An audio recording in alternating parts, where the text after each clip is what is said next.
Hi, I'm Dave Haeffner, and I wanted to step through some tips and tricks. This is kind of a smattering, best of from my tip newsletter.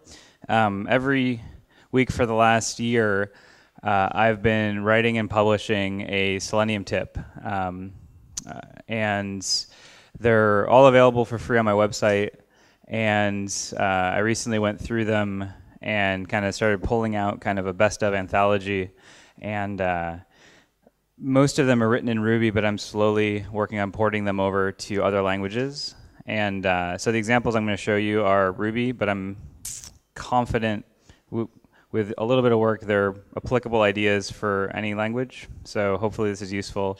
And I'll step through each of the examples. I like to think that for those of you that aren't experienced with Ruby, it reads a lot like English. It's very idiomatic, so it's sometimes it does things that look like magic compared to just something like Java, but ultimately the concepts are pretty simple. So, and typically what I do is I write my examples against an open source web app that I have called the Internet. And right now it's up to about, I think, like 35 different examples of things that are common that you find on the web. Things like login, forgot password, that kind of stuff, tables, et cetera, et cetera. Anything you can kind of think of. And then if there's something that's missing, I always encourage pull requests. Or if someone requests a feature and I have the bandwidth, I can oftentimes add it as well. But this has been helpful for me, at least, to demo use cases for automated testing. And there are people who are using it for kind of calibrating their own automated tests as well. So there's no particular order to these tips. They're kind of chunked together. But let's just dig in and see where we end up. And also feel free to ask questions during if you feel inclined. So the first one is, I want to talk a little bit about headless testing. Seems like either people know what it is or they don't. And if they don't know what headless testing is, then they don't realize that there are several ways to do it. So how many people are familiar with headless testing? Okay.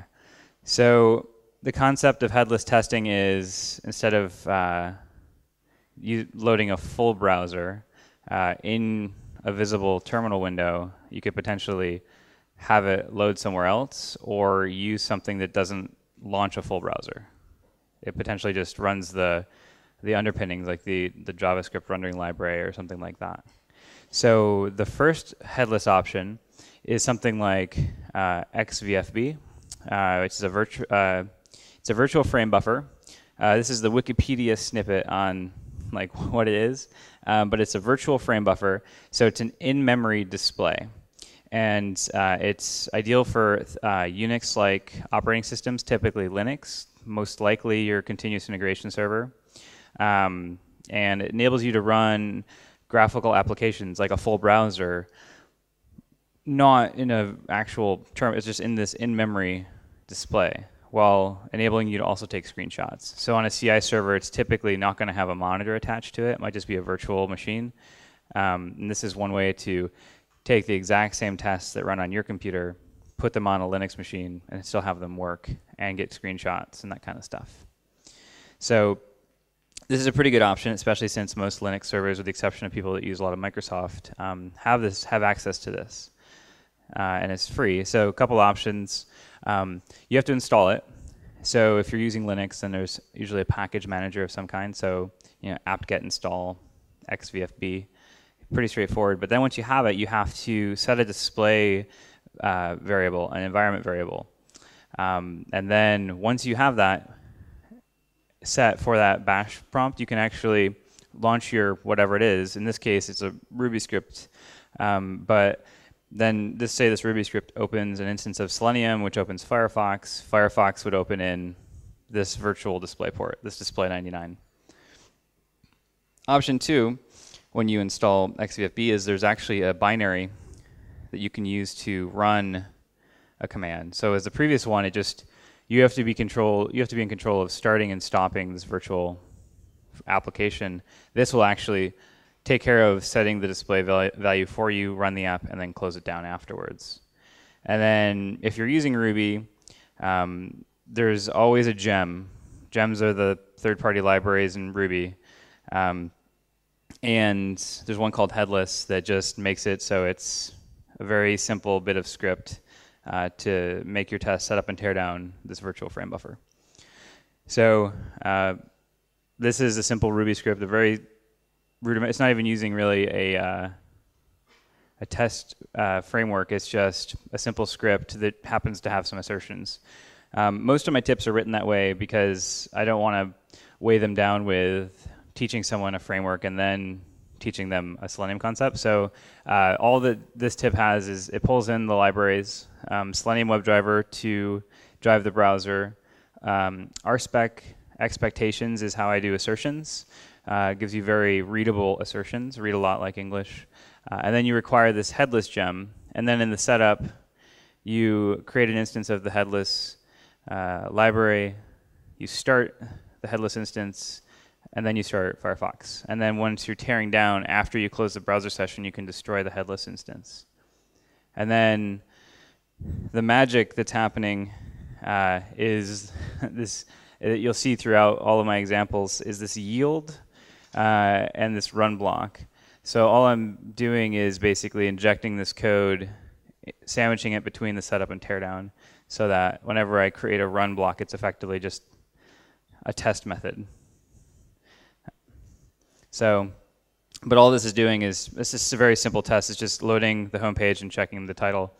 And when you run it with XVFB, it should just work. But the limitation for XVFB is that it's pretty much only Linux. So there are better ways, something like Ghost Driver. How many people are familiar with Phantom.js? A decent number. So so Ghost Driver is the WebDriver implementation for Phantom.js. And Phantom.js is a headless browser that uses WebKit under the hood to render your pages. It is entirely headless, it's pretty fast, and still enables you to get screenshots of the page. So step one, you have to download the binary. Ghost Driver is fortunately built into Phantom.js. So if you download Phantom.js, you actually get Ghost Driver.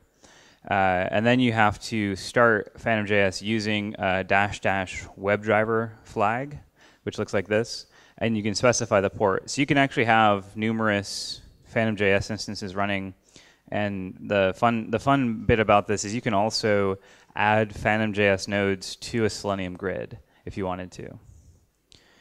And then you just have to connect your test using Selenium Remote to this headless browser. So what this looks like in the taking the similar example from last time, instead of doing headless with the headless gem, we're going to use the remote agent and connect to the URL on the port that we just started in the terminal session. And then the test will run the same, but it will run without launching Firefox. It'll just launch in Phantom.js. So that's really kind of the real crash course on headless testing options. So hopefully that's helpful for like kind of setting up on CI. So kind of changing gears, one of the most common issues or questions that are brought up is how do you test status codes, especially if you're using something like Selenium, because you used to be able to ask Selenium for the status code of something, and then the committers removed that feature because it didn't necessarily mimic human action. And there's this there's this one specific open issue that pains a lot of the core committers because people still bring it up, like, why did you take this out? And just constantly comments, people coming in and adding to this closed issue that's like, this is no longer a feature. So I did an example right up on how to do status codes. And honestly, there's some interesting edge cases when it comes to checking status codes that people aren't necessarily aware of. But and I think that Selenium is probably not the right tool for the job. But here's how you do it anyway. So So these next few tips will cover how to use a proxy server. Have any of you used a proxy server or know what that is? It might be a different name for most of you. I don't know. But the quick gist of how this all kind of cobbles together, you have Selenium, which connects to a browser. You configure your browser so that it connects through a proxy server, and that acts as a kind of a barrier between the browser and the application. And with the proxy server, you can monitor traffic and manipulate it so that you can do all kinds of fun stuff. And one of those things is grabbing status codes out of things that load, out of pages, out of resources, that kind of thing. And in Ruby and in a lot of languages, I guess, a popular proxy server is browser mob proxy. Patrick Lightbody, who used to be a pretty active member in the Selenium community, I think he's still on the committee. He has this open source project, and it works really well. It has a REST API that you can interact with to control the proxy, and then there's some people built some language bindings to make it easier to use. So in Ruby, there's actually a third-party gem to do that. And so that's the link, bmp.lightbody.net. So in Ruby, with this browser mob proxy library, this configure proxy method is where the meat of it's happening. It's first creating a browser mob proxy server object, and then you actually have to download the binary and then tell this library where it is. So once you do that, you can then create the proxy. You can start it. And then you have to configure your browser profile to consume it, to actually point at the proxy. And then once you've done that, you tell Selenium, here is the profile configuration. So when you're doing a local instance, you just have a profile flag. But if you're doing Selenium remote, it would be desired capabilities. And so then once you have that, and then you have our general setup and teardown and our run, the actual test method is here. And before that, we actually have, we're wrapping an action where we're actually creating and getting HTTP archive, which the command newhar does. And once the command executes, it grabs the response status out of it. So when that's applied in this test here, it's actually loading this page, and this example page on the internet, this status codes page, whatever number you throw at it, it will return that status code. So if you go to a 404, like we're doing here, it gives a 404 status code. So when we do that, retrieve status code, it's going to pluck out the status code from the HTTP archive from the proxy server, and then we're going to assert that it actually was a 404. So a little bit extra work, but now we can check status codes off of URLs using Selenium. So that's one thing. A better use of a proxy server is something like blacklisting, which how many people are familiar with the term blacklisting?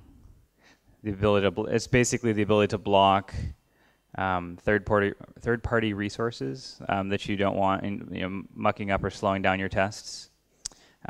So what you can do is actually match for certain resources using like a regular expression, and whenever that tries to load, instead of it loading, you can replace it with a different status code. So if you have a slow loading set of assets, you can swap them out for 404s. And then they just won't load. They'll just be set aside. So kind of taking a similar approach from the last example, after you create the proxy, you can use the blacklist command. And in this example, this is a slow external example. There's a resource on the page that takes like 30 or 90 seconds to load. And so what I do is just you grab it with a regular expression and you say, all right, make that return a 404 instead. And so in the actual test, similar to last time, doing a new har, but we're not doing any fancy wrapping for it. We get the page, and then we grab all of the entries, and then we find the one that has slow external in the URL, and then we expect the return not to be nil, and we also expect the status code to be 404. So we expect the resource to have loaded as a 404, basically. So now when the test runs, like before, if I wasn't doing this, it would take the full 90 seconds before the page would finish loading and potentially slow down my test. Now it just doesn't, it's just an instant. It just sees it, shuts it down, gives a 404. So pretty useful if you want to block images and sprites and other kinds of things that could just be really annoying for your tests, especially if they're outside of your control. So that brings me to one of the more interesting use cases I found for using a proxy server, load testing. How many people here do load testing? A fair number. Cool. So using a proxy server, I found that you can actually capture the HTTP archive and convert it to a JMeter JMX file, which this might be child's play for you guys. So, so after you configure your proxy server and capture the traffic, and I have this converter that runs. So you grab the har file and you pass it on into this har to JMX converter, and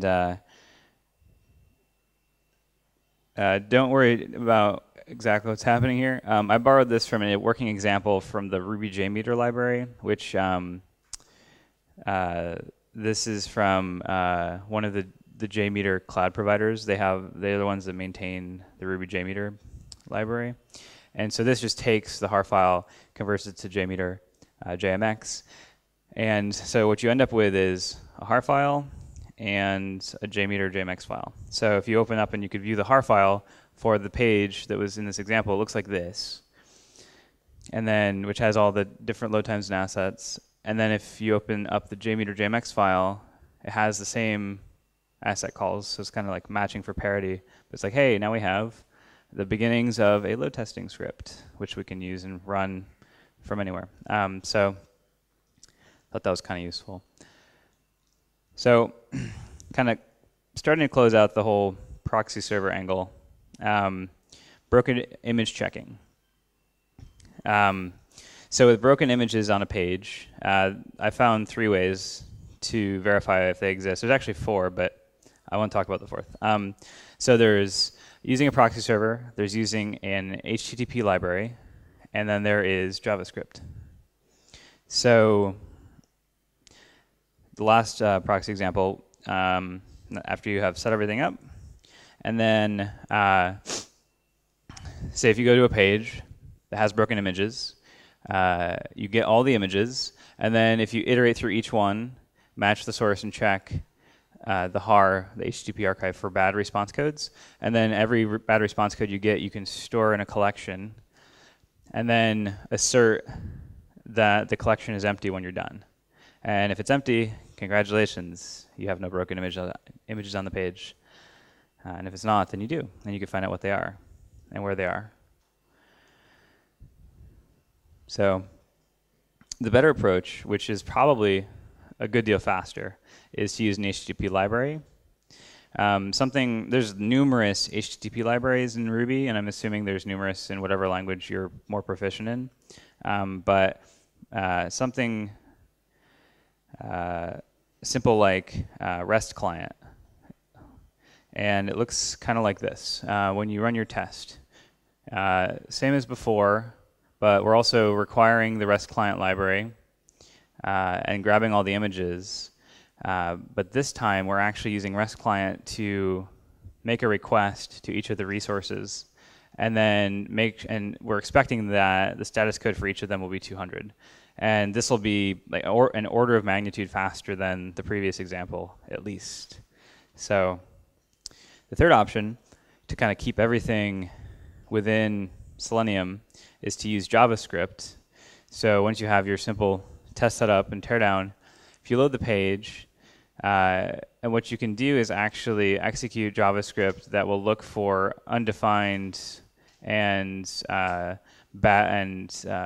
onerous width of an element that are images. So you can kind of sift through all the images and see are they listed as undefined, and are they of a size greater than 0, and collect and assert like before.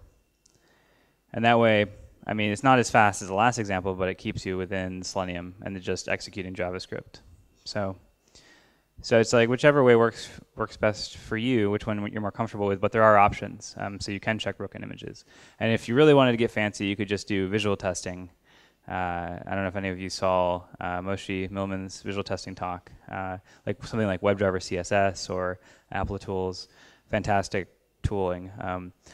I've actually done several write-ups on visual testing, but I omitted them from these tips because I could give a very lengthy talk on just visual testing. So, but worth a look if you've got a chance to look at visual testing. So, another one that's interesting to me is forgot password, because the very notion that you go to a page, you trigger an action, and then it takes you out of band from that workflow. It sends an email. And so what do you do? And so I'm a big fan of trying to keep everything in as simple as possible. I'd like to consider myself a very lazy person. And so forgot password always gave me some heartburn, but I found what I think is a reasonable solution. There's much more clever ones and probably more robust, but something as simple as if you send a forgot password email to a Gmail account, instead of actually using the browser to go and get it, there's third-party libraries that go through the REST endpoint of Gmail, and then you can just grab the link out of the email and then load that in the existing session, your Selenium session, the one that triggered the forgot password email. And so what that looks like, simple setup and teardown as before, but there is this retry loop that I've created because the emails don't always immediately show up for forgot password. So you want it to try as many times as you specify, because something like an explicit wait only works for Selenium, so you have to write your own if you're using some third-party library. So and then when you actually wire this up to a test and you use this Gmail library, so this is what it looks like on the forgot password page. There's an input field. Just you plug in your email, and then submit it, and then you just leave the session active, the Selenium browser session, and then you launch an instance of this Gmail library, and then try numerous times and look for new mail from this address, which is coming from the internet, this no reply email, and then once you have it, grab the message body. And then parse the message body for a link. And then once you have it, make sure you can strip out what you need, and then basically take the existing Selenium session, visit that URL, plug in the username and password, and then submit, and then make sure that you actually ended up on a secure page. And by doing this makes this approach was a lot more stable than trying to go through someone else's front end where locators are constantly changing, that could be prone to issues that I don't know what, but instead going through the API solve that. I'm still uncomfortable about going through someone's production endpoint to pull information out to test something that's like a staging environment for me, but it's kind of when you don't have any other option, this is a pretty good option. So speaking of things that could potentially be outside of your control, something like split testing. How many people are familiar with A/B testing or split testing? I apologize, but here's a lot of text. I'll read it really quick. Split testing is a simple way to experiment with an application's features to see which changes lead to higher user engagement. So a simple example would be testing variations of an email landing page to see if more people sign up. In this kind of a split test, there would be what's called a control, how the application looks and behaves now, and then variants of the control, like 2 or 3 of them that you'd want to test, and that would include like changing things on the page like text or the way the elements are positioned or the color of the submit button, those kinds of things. And then once the variants are configured, they're put into rotation, into view of public use. And the experiment starts. And during this experiment, each user is going to see a different version when they load the page of this feature. And then everything that they do on that page will be tracked. And then split tests will live on, these experiments will live for a length that you predefine, or until a winner is found. So 2 weeks or until you have enough data that's statistically relevant to show that one feature is better than another. You track things like conversions, like did someone sign up or did someone buy something? And if no winner is found, you keep the control, try out some new variants, and run another experiment. So there's plenty of services that handle this. Something like Optimizely is a pretty common one that I found. And so I put together an example on the internet that uses Optimizely, and there's 3 different states. There is the control, one variant, and nothing, like if you're outside of the experiment. And so each split testing provider is different, and some people have their own homegrown solutions. I think there's ways to get really creative in terms of figuring out what experiments are running, and then adding your test into that experiment group so that you can verify that it's doing what you expect. But odds are, a lot of times, the experiments are changing a lot, and so it's hard to keep up with them. So your test could be prone to break without you realizing who changed something. So rather than try to jump through and be clever, I think it's easier just to opt out of A/B tests altogether. Make sure you're just not in a test group, and that or force yourself into the control. So with Optimizely, they have a couple of different ways you can opt out of the split tests. So after you have your setup and teardown, there's a few different options. So the example on the internet is just /AB test. And in this first example, I grabbed the thing that changes on the page is the header text. So grab the heading text, and then I expect it to be potentially either going to be in the A/B variation or the control. So it's either in the experiment or the control. And then with Optimizely, you can add a cookie that says opt out. And then when you refresh the page, we find the text again from the header, and then it should just say no A/B test. That's when you're outside of the experiment.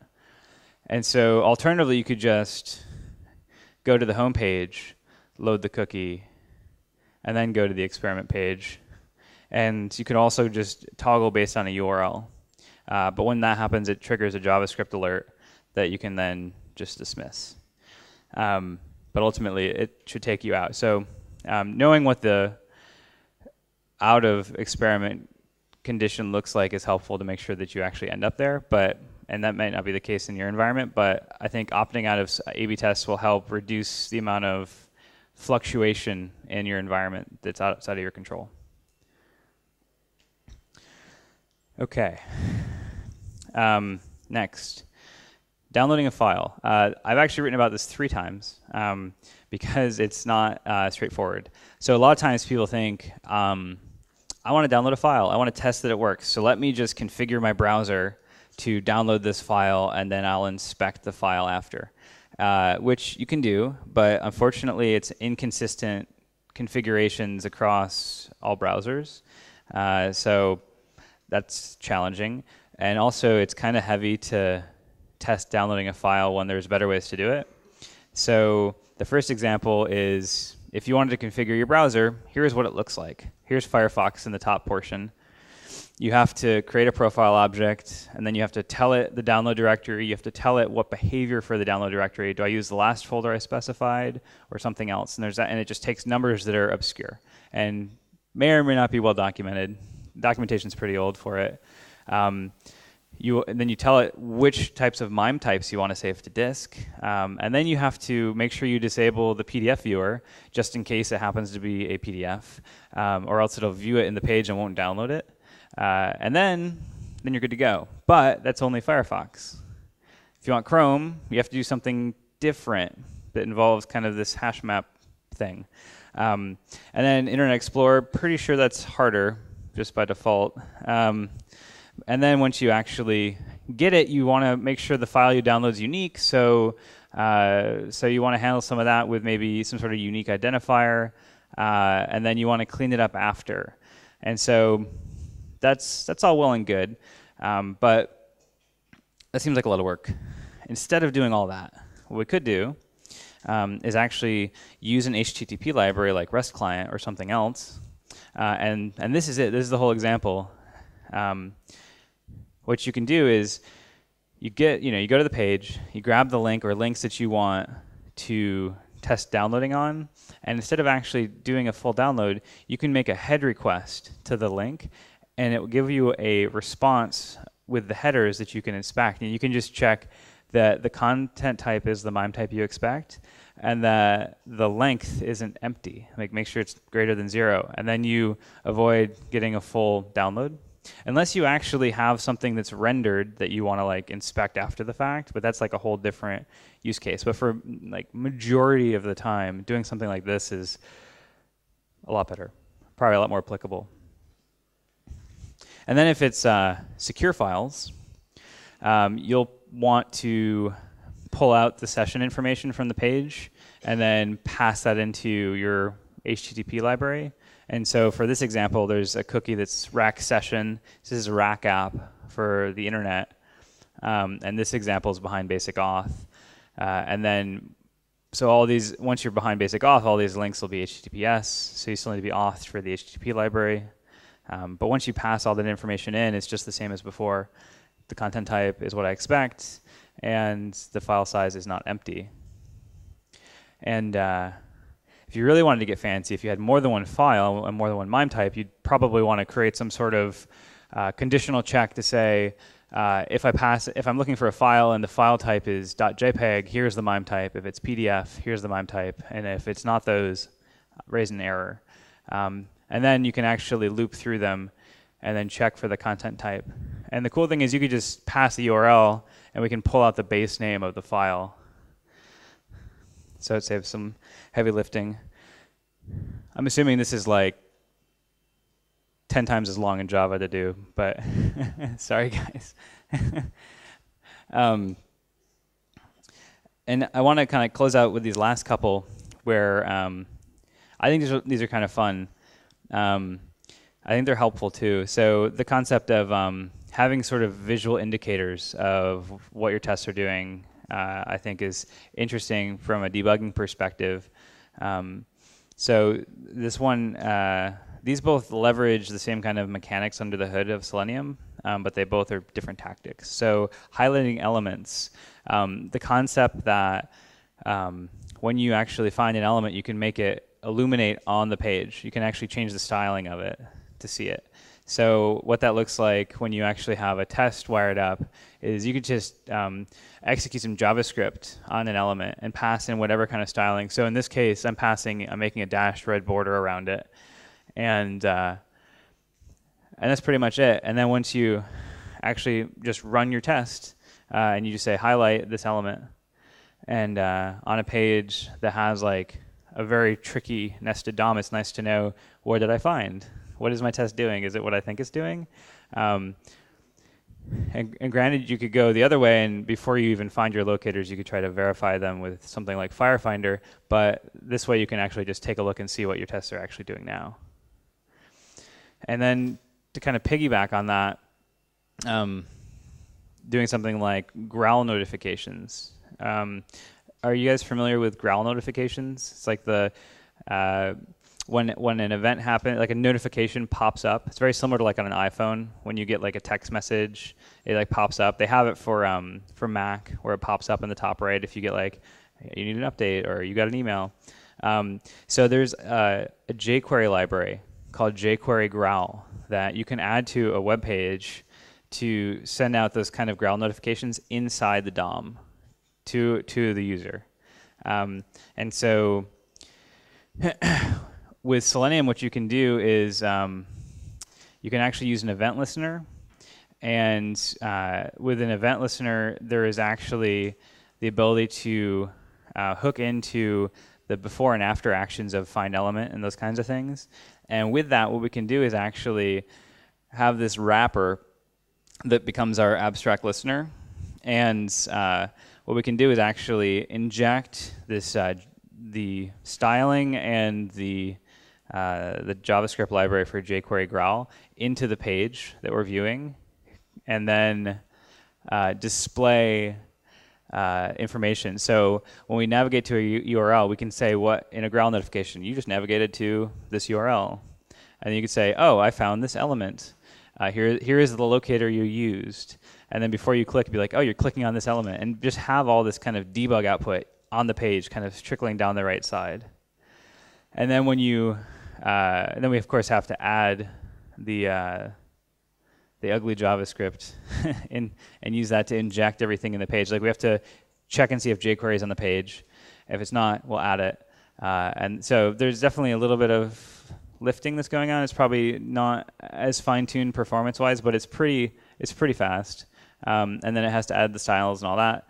But then once it's done, it looks a little something like this.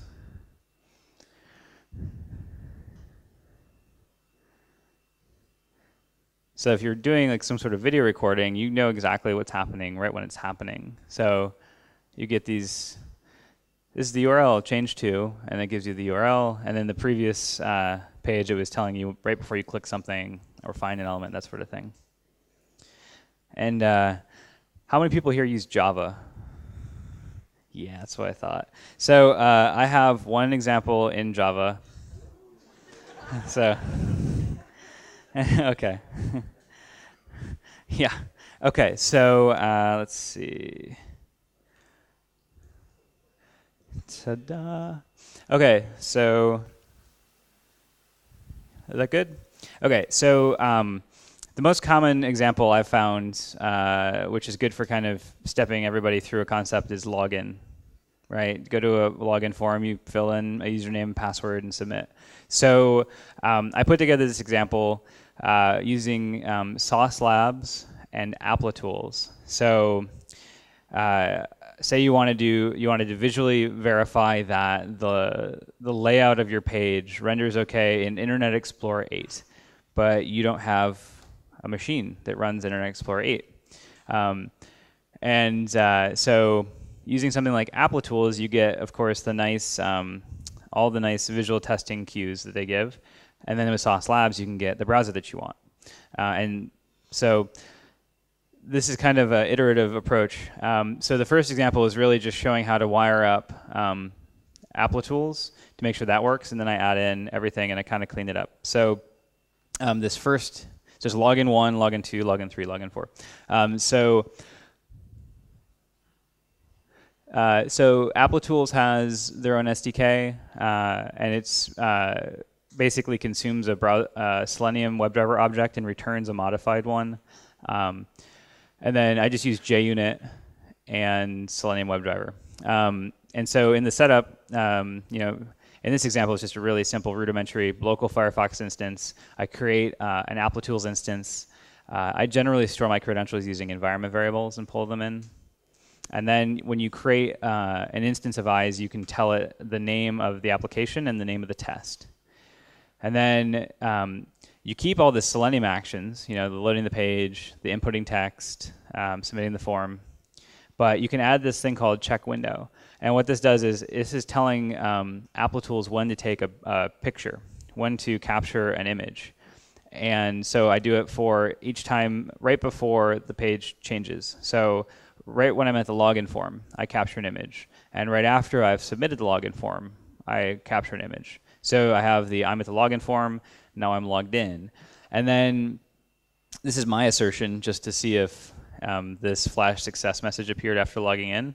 But Applitools has this eyes.close, which actually closes the session, but it's also doing a check against the baseline image to see if there's any changes. So if some sort of visual anomaly happened on the page, this will raise an exception and give you the URL to the job in Applitools, so that you can go and view the workflow and what happened and what was different. And simple teardown. If for some reason the session for Applitools didn't close, it will close it for you, and then the browser session closes. So the second one is adding in Sauce Labs support. With Sauce Labs, it's just they have their own SDK, but I don't use it. You just need to use Selenium Remote, and then you can actually connect to Sauce Labs really easily.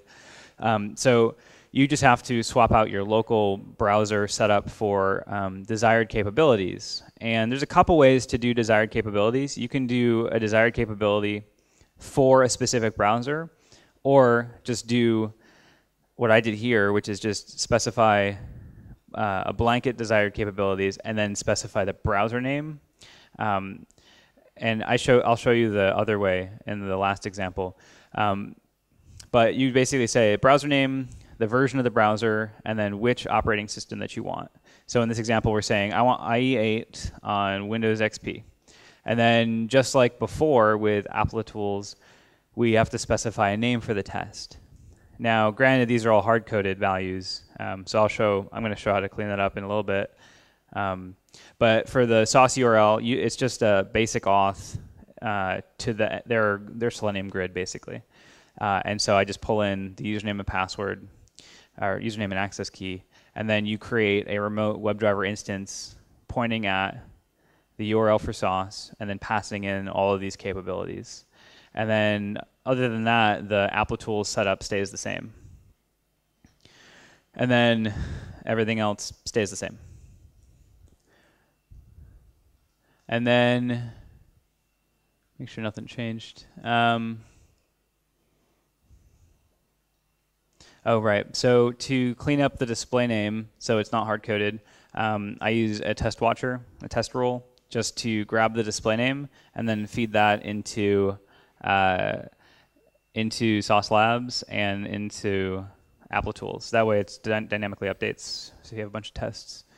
And then in the last example, if there is a failure, Applitools will show it in the test output. It'll give you the URL, but Sauce Labs won't. So what you can do is actually grab the session ID. So you just create a field for session ID here.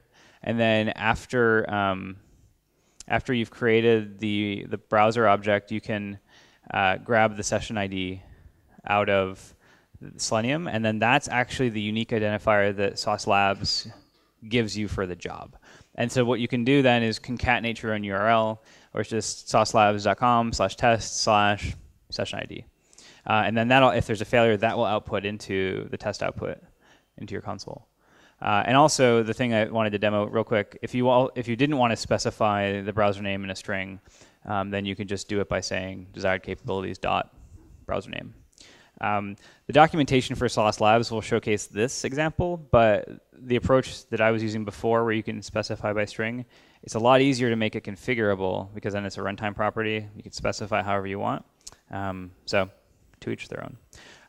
So that's my Java example. Are there any questions? Okay, you guys are probably like, oh, I already know how to do all that. So that's it. If there's any questions, I'd love to answer them. Otherwise, please feel free to email me or tweet at me. I'm here to help. I love to answer questions. I want to try to help people figure out how to find information and make sure people aren't stuck like I was when I started doing testing. Or if there's just something that's really like, I feel like I'm so close, I just need more help. Like I'm happy to help answer questions. So please feel free to get in touch. So thank you.